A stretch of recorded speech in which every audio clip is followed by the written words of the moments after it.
I'm Mario, otherwise known as the best comic review in the world. Yes! And I'm going to review some comics. I'm going to start my review off with Infinity Issue 2, written by Jonathan Hickman and art by Jerome Pena and Dustin Weaver. And the story picks up with Thanos and his crew laying siege to Earth because they want the last Infinity Gem, while Captain America and his team of Avengers are off in space trying to deal with the Builders. This feels like an actual event. The magnitude of the story is earning the word event. Even if you don't like the storyline of the Avengers versus Builders, you still have Thanos on Earth searching for the Infinity Gems and the Illuminati trying to stop him. I personally like both storylines, so I've really been enjoying this.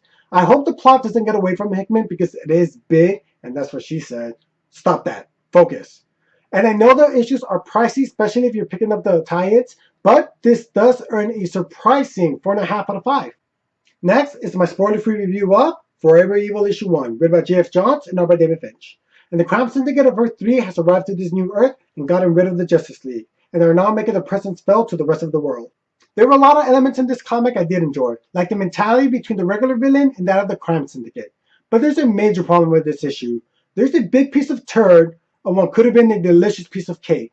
What they did to Nightwing, if they don't get out of it, which they can, they could possibly get out of it. If they don't, they have majorly ruined Nightwing for a long time to come. It's controversial. It's going to have people talking. I just don't think it's heading in a good direction. Because of that, I rate this issue 3.5 out of 5.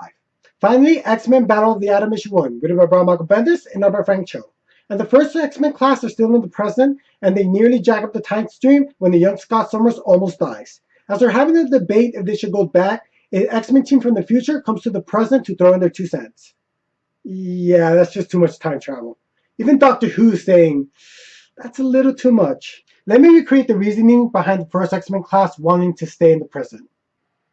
You don't understand us. We design our lives. We want to fix things. But if you stay here, you're going to mess up the timeline. You don't understand us. There is some potential in the series, but they finally have to go somewhere with the original X-Men class being here in the present.